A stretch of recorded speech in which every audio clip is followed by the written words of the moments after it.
he looks upon his love, and neighs unto her. She answers him as if she knew his mind. Being proud, as females are, to see him woo her, she puts on outward strangeness, seems unkind, spurns at his love and scorns the heat he feels, beating his kind embracements with her heels.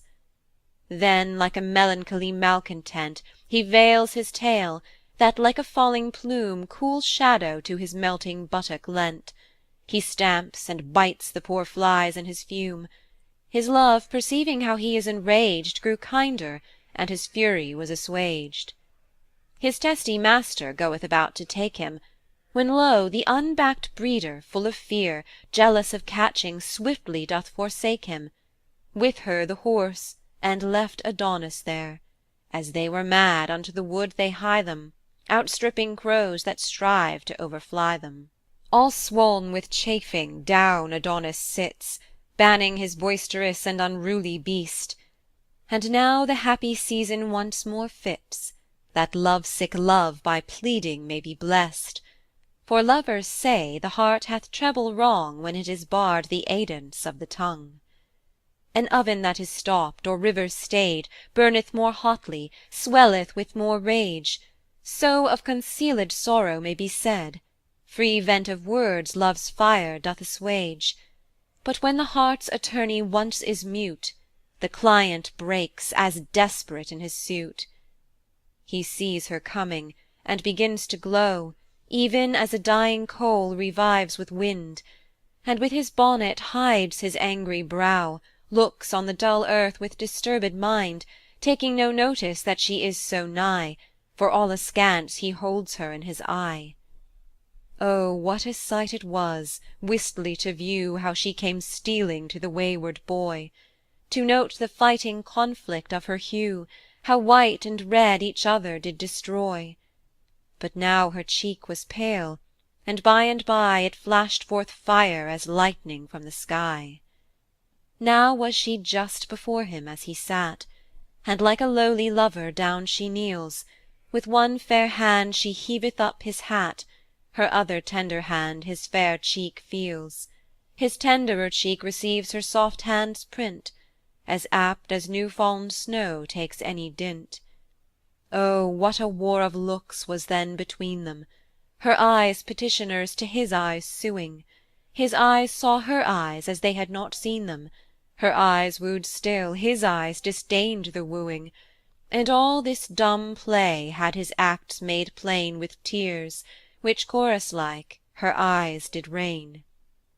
Full gently now she takes him by the hand, a lily prisoned in a jail of snow, or ivory in an alabaster band, so white a friend ingirts so white a foe.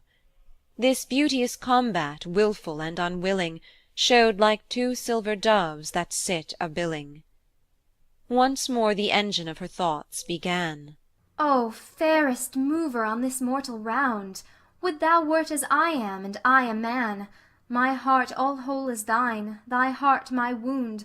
For one sweet look thy help I would assure thee, though nothing but my body's bane would cure thee. Give me my hand, saith he. Why dost thou feel it? Give me my heart, saith she. And thou shalt have it. O give it me, lest thy hard heart do steal it, and being steeled soft sighs can never grave it. Then love's deep groans I never shall regard, because Adonis' heart hath made mine hard. For shame, he cries.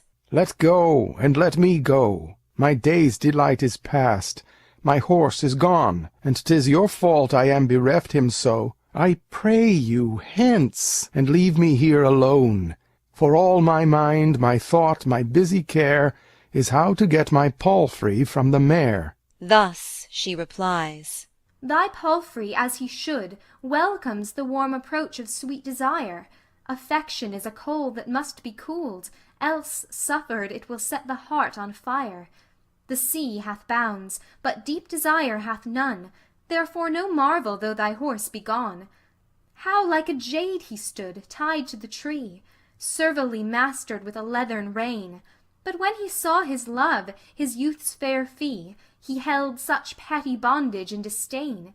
throwing the base thong from his bending crest, enfranchising his mouth, his back, his breast.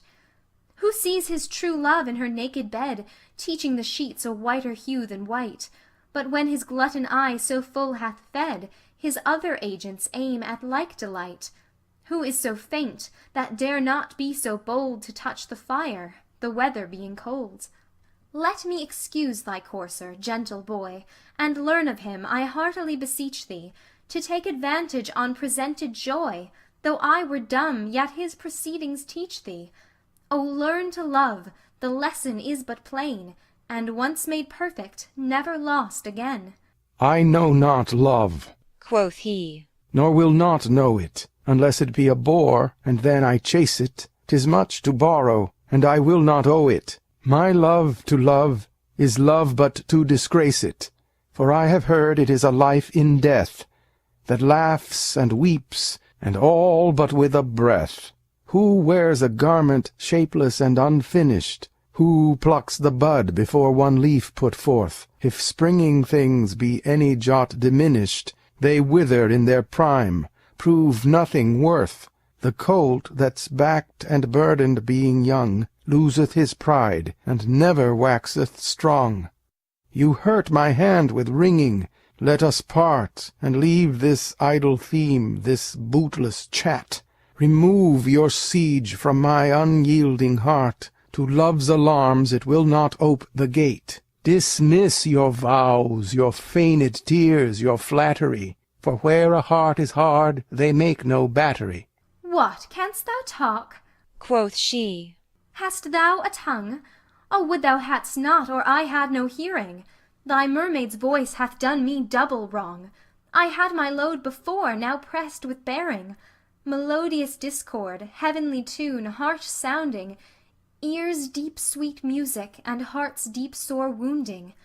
Had I no eyes but ears, my ears would love that inward beauty and invisible. Or were I deaf, thy outward parts would move each part in me that were but sensible. Though neither eyes nor ears, to hear nor see, yet should I be in love by touching thee.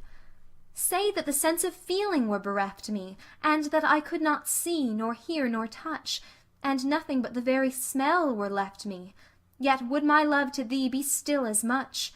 Far from the stillatory of thy face excelling, comes breath perfumed that breatheth love by smelling. But oh, what banquet wert thou to the taste, being nurse and feeder of the other four! Would they not wish the feast might ever last, and bid suspicion double lock the door, lest jealousy, that sour unwelcome guest, should by his stealing in disturb the feast? Once more the ruby-coloured portal opened, which to his speech did honey passage yield, like a red morn that ever yet betokened wrack to the seaman, tempest to the field, sorrow to the shepherds, woe unto the birds, gusts and foul flaws to herdmen and to herds. This ill presage advisedly she marketh, even as the wind is hushed before it raineth, or as the wolf doth grin before he barketh, or as the berry breaks before it staineth, or like the deadly bullet of a gun, his meaning struck her ere his words begun. And at his look she flatly falleth down, for looks kill love, and love by looks reviveth. A smile recures the wounding of a frown, but blessed bankrupt that by love so thriveth. The silly boy, believing she is dead, claps her pale cheek till clapping makes it red, and all amazed break off his late intent, for sharply he did think to reprehend her, which cunning love did wittily prevent. Fair fall the wit that can so well defend her. For on the grass she lies as she were slain, till his breath breatheth life in her again. He wrings her nose, he strikes her on the cheeks, he bends her fingers, holds her pulses hard, he chafes her lips, 1,000 ways he seeks to mend the hurt that his unkindness marred. He kisses her, and she, by her good will never rise, so he will kiss her still. The night of sorrow now is turned to day, her 2 blue windows faintly she upheaveth, Like the fair sun when in his fresh array He cheers the morn, and all the world relieveth. And as the bright sun glorifies the sky, So is her face illumined with her eye.